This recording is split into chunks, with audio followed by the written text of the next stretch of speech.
Saudara video Direktur Utama Perumda Pasar Niaga Kertara Harja Kabupaten Tangerang, Saifun Nur Mahza, tengah memamerkan gepokan uang di piring viral di media sosial.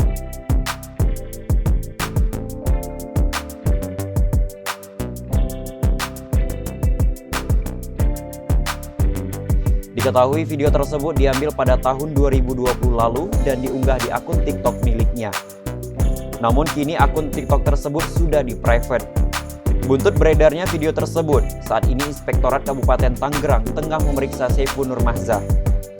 Menurut Bupati Kabupaten Tangerang, Ahmad Zaki Iskandar, tak lama setelah diperiksa, Saifun Nur mengajukan pengunduran diri pada Rabu 2 Februari 2022. Zaki mengatakan, pengunduran diri Saifun Nur sebagai bentuk pertanggungjawaban moral dan edukasi kepada publik. Pengunduran diri tersebut kemudian diumumkan pada publik dalam konferensi pers.